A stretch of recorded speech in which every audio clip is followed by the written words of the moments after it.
Hey everybody, how's it going? This is my Cornucopia of Horror number 4, I think. I lost count pretty early on.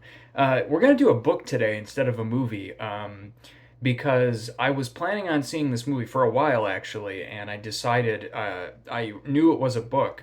So I said, you know what, I'm just going to read the book first, as I generally like to do, and if I can, of course. And then I'll watch the movie and I'll kind of review the two together.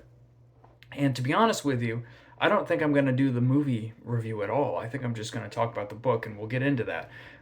But as you could tell by the title, this is I'm Thinking of Ending Things by Ian Reid, who I believe is a Canadian author, and I think this book came out in 2016. I'm going off memory for all of this video today. And let me give you a non-spoiler review, especially if you've seen the movie. I feel like a lot of people have probably seen the movie and have not read the book. And if you're interested in reading the book, well, let me just give you a quick difference between the film and the book. If you've seen the movie, the book is much scarier, I would say. It's much more of a horror. The movie is not really a horror, barely a thriller. It's just an art house drama film. Charlie Kaufman directed it. It just has that Charlie Kaufman vibe. It's sometimes funny and quirky and weird for the sake of being weird and very artistic, and that's just his style. The book is very tonally different. It's very unsettling and creepy and scary at points and surreal. These are all buzzwords, but it's like there's a joke about comparing every video game to Dark Souls, and there must be a joke in there somewhere about comparing every movie to David Lynch or every work of art. But I can't help it with how much I like Lynch. This book feels very Lynchian at times, and you don't really get that in the movie. So that's the quick and dirty kind of non spoiler version. I didn't really care for the movie. But it was one of those things where, unfortunately, it was because I read the book, which did have a deep horror style, and that was pretty much absent in the film. So I was disappointed by the adaptation. If I had not seen, there's an adaptation joke in there about Charlie Kaufman, but if I had not read the book and I just watched the movie on a whim, I probably would have thought it was fun. I don't know if I would have thought it was like the next big art house movie because it didn't. It felt like one of his weaker ones, but I don't know. Let's talk about the book though. I'll tell you up front, and this is. I'm just going to go into spoilers. I feel like every time I do a review, I oddly don't talk about the plot, but this it's kind of fitting for this book because this is a very literary style book. It's not so much genre writing. And that those two terms are tricky terms to talk about with books. I feel because you they are good qualifiers for how the overall feel of a book will be, but of course it's not really easy to group books into that kind of binary sort of system, right? There's books that have a lot going on in them and don't even fit in those two systems, and but regardless of that, sometimes I still do that because I feel it does work. And this was definitely a literary style book, right? It focused more on the characters and the overall feel of everything that was going on. And why I was a little bit disappointed at times with this novel is because at times it just went into standard genre writing, right? Or standard popcorn entertainment, like very standard going down tropes. Lots of buzzwords in this video, but really like tropes that you've seen a million times in horror or thriller novels or movies. It just fits those stereotypes, and it's kind of shocking when it happens because the rest of the book is kind of artistically written and the author has a nice prose, and it feels like weighty and like you're not reading fluff kind of, and it's nice. And then it hits you over the head with this like on the nose bullshit sometimes. So basically, this book is essentially about this unnamed woman. It's told in the first person, and she's with her boyfriend whose name is Jake. I'm pretty sure his name is Jake. I do this all the time. I'll like forget a character's name wrong. It almost doesn't matter though. And they're going on a car trip to see his parents. They've been dating for like 6 weeks, and she keeps mentioning that she's thinking about ending things, and every time she should end it, she doesn't. And or he does something that she likes, and she doesn't end it, and it keeps going like that. And it's basically their trip to the parents' house interspersed with conversations that they have in the car ride and flashbacks to how they met and dates they've had, and then flashbacks to her childhood and some bizarre, unexplained things that happened in her childhood. And the flow of the book is kind of non-linear, and I'm like, again, using the term literary writing, like it's just nice to not get a book that's like very linear. Like, sometimes that's great, like especially in October I want a scary story that's kind of like a slasher kind of thing. But it is nice and refreshing to read stuff like this within the horror genre, you know what I mean? And really, like the first, like, I don't know, up until I get to the parents' house, I liked the flow of the book. I didn't find it scary, but my only complaint with it was that these conversations these characters have, they're highly intelligent characters. And so I get it that they're really, really smart. They're way smarter than I am, but they just talk in such an unnatural way. And I guess maybe an argument could be made that that was the kind of what the book was going for, but um, they just have long-winded, which I could only describe as pseudo-intellectual discussions. Like at times, I was like, okay, this is boring, but I've read books that are intentionally boring at parts. The author's trying to toy with you, you know what I mean? But it honestly, at that point in this book, it felt like it was just the author telling us what some of his thoughts were, basically, which is something I get with a lot. That's the problem with literary books sometimes. You get shit that I just frankly find like pseudo intellectual. Like the author is just, I want to talk about these thoughts I have, but I don't know how to naturally work it into the story, so I'm just going to have the characters randomly start talking about it. And it's so, it's just at times I was like, oh fuck, like she would bring something up and I'd be like, oh god, here comes his. And I guess that's kind of the point. Like she did start to get annoyed with his long-winded discussions sometimes, because as the events in this get more intense and she's trying to take things more serious, it's like he can never break away from these long discussions. So again, maybe there is an argument to be made there, but at times I honestly just didn't feel like good writing. It felt like amateurish. Some lemon lime seltzer today. So that's a big annoyance of mine with the book, but I liked the flow. When we get to the parents' house, their farmhouse that he's taking her to, then I was like, this book's really fucking good. Then shit really started to turn into high gear, and it was really good horror writing. Like if this was made 1-to-1 to a film with a great director at the helm. No shade to Charlie Kaufman, he's a good director, but you know what I mean if you've seen the movie and read the book. I thought this could be some of the best shit we've seen in a long time for a horror movie. Um, Not that this needs to be a movie, right? Like books can exist on their own, but talking about our theme of horror movies, you know what I mean? It did make me think of that, because and that going back to Lynch, it felt like a David Lynch movie. It was just everything, nothing was particularly wrong in the farmhouse scene. Everything just felt off, right? And that's something Lynch always does that I really like. He makes characters that are sometimes nothing wrong is happening. He just makes you very uncomfortable by the scene. And it's more about the characters and the tone of the scene than what's actually taking place, which is what a lot of this book feels like. I find that some people might find this book meanders and is plotless at times, and this is the case for literary style writing sometimes. I get it. But like scenes like the farmhouse scene, when I was reading this, I just thought this is great writing, because excuse me, I feel uncomfortable, I feel unnerved, I don't know what's going to happen. Everyone's acting strange and weird things are starting to happen, but no one's doing anything. Like it's not going to devolve into like, and then an axe murderer came out of the basement, right? So it was great writing, the whole thing. And then he starts slipping in some clues that I kind of was like, please don't. I hope that's not that on the nose clue. And I should also say that in between all of the chapters, there's like present day kind of dialogue that is like people going, "Oh, this horrible thing happened. What happened?" And they don't tell you. And the more you read, the more you piece together of the story. And to me, that's like very amateurish writing.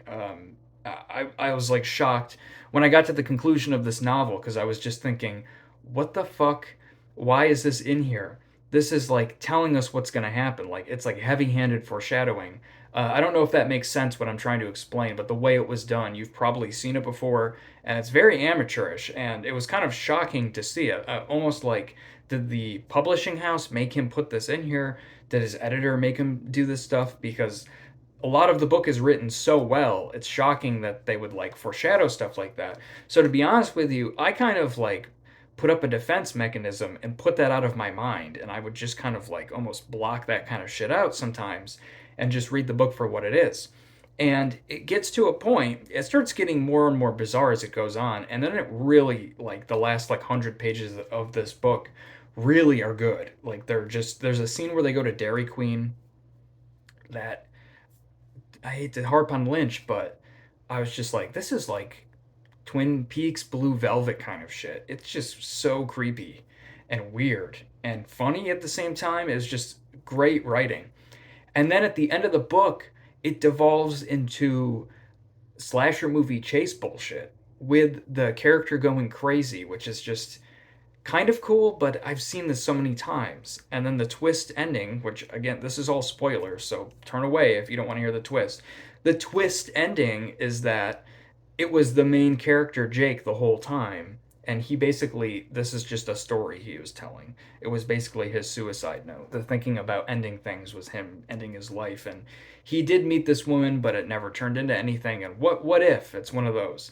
And that's just bullshit, man. That is that like one of the quintessential don't do this things in writing is the it was all a dream trope. Don't do that. And that's what he did. I was kind of mind blown. Like that's serious, and I couldn't believe it. And then I went and looked, and people were there were like explaining the ending articles, and I'm thinking like, really? Like people were confused. I mean, I'm not trying to be like a jerk, but there were people that were like genuinely confused by this ending, and I'm like, I got to the end and it was so generic and like disappointing. And then those interspersed sections where people are talking about what currently happened, and I think the book even ends with one of those kind of ones. I'm just like, it's so obvious. It just tells you what's going to happen, and what happens is a extremely generic ending. And the book almost has a sort of like meta twist at the very end that kind of encourages you to go and read the book backwards. Which at first I was kind of like, I like that because I like meta fiction where it really screws with you and how you're actually reading the book. But I think that again is just some pseudo kind of intellectual kind of nonsense because the clues in this book are just really on the nose. And again, it's like I should have seen that kind of stuff. I want to say I did, like I don't want to be like, whoa, I saw it coming, man, of course. But some things I didn't see coming, like how generic the ending was. But some things I did see coming, like those present day sort of gossipy sections. But they were so obvious that I wanted to ignore them.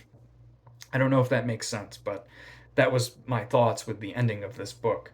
And that kind of ending does not work, especially for a mystery, surreal, hazy, kind of dreamlike book such as this, because it's like if you're going to do that, you kind of need to give us clues that hint towards that. You can't just say it was a dream and all of this was invalid. Oh, there are slight clues throughout, like he thought of this thing because it was actually his or his parents. It's like little clues, but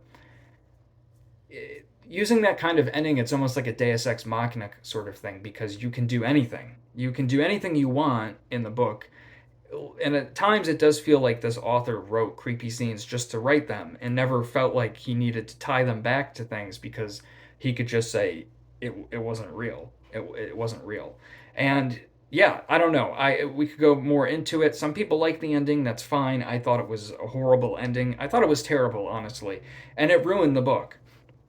It did. Now, I recommend this book. With that being said, it's very harsh, but I gave the book a 3 out of 5 because a lot of the book was enjoyable. Like I said, there were long stretches of dialogue that were very boring, which are even like almost worse in the movie. But there was great horror writing in here, and I can't I can't look away from that. I have to applaud that. There is great tension building and horror writing, and the scenes were very surreal. And you don't get that kind of writing in modern horror. You don't. So if you're looking for that kind of itch to be scratched, then I still recommend reading it. I just thought that the ending was really disappointing, and it did at times devolve into kind of amateur style writing at times. The movie the movie still hits the same beats as the story, like it's not a wildly different adaptation, but it doesn't really go into the horror. And it goes all the weird elements in this book where you're like, wait, did that really happen? Or the character's starting to lose her mind or his mind, and shit starts getting weird. In the book, it was always written like it started very subtly, so you were like, that was fucking weird, or why did he say that, or whatever. And in the movie, it's just like in your face, right? It's like just like there's a scene where the parents are changing their ages every other scene and everything. And again, if I had just seen the movie, I probably would have thought that it was a cool artsy movie. But having read the book, I'm like, oh, it's like Charlie Kaufman saw the weirdness of this book, not to like boil Charlie Kaufman down to just being weird, but that's a big part of his movies. It's like he saw that strange quirkiness of this novel and just ran with it to do his own thing. And it's almost like in a way like he he tries to fix the cop out style ending of this novel by pretty much telling you, and of course it's an artsy movie, so he's never going to be like, and this was all in his head right at the beginning. But they make it very clear in the film that this is all Jake's, or they don't necessarily tell you it is Jake, but they tell you this is a thought or a memory he's having. You're not watching something that's happening currently because they show this janitor character who isn't as creepy or foreboding as the book. The book kind of scared the shit out of me. This janitor character showing up and waving and stuff was really freaking creepy and ended up not being creepy at the end, but in the movie it's not creepy at all. So it's very on the nose at times. And I didn't like that, but I felt like it was Charlie Kaufman trying to fix that, going like, well, you can't say we didn't warn you, kind of thing, instead of just going surprise at the end. And it does take a different route certain times, and then sometimes it was verbatim from the book, and then other times like there was a long fucking diatribe about uh, David Foster Wallace in here, which like I like David Foster Wallace too, but it just felt like Charlie Kaufman, like I love David Foster Wallace and nobody talks about him, so let's put him in a motion picture, right? That's what that felt like. So I don't know. Yeah.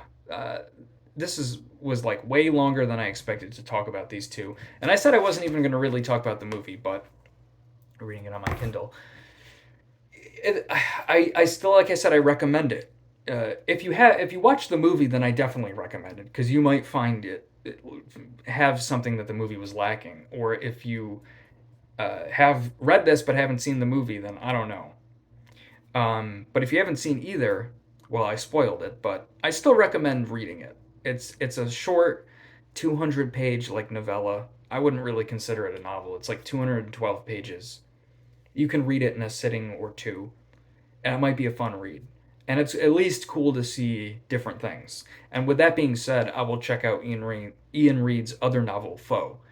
So it was good enough where I would check his other stuff out. But that's that. Peace out.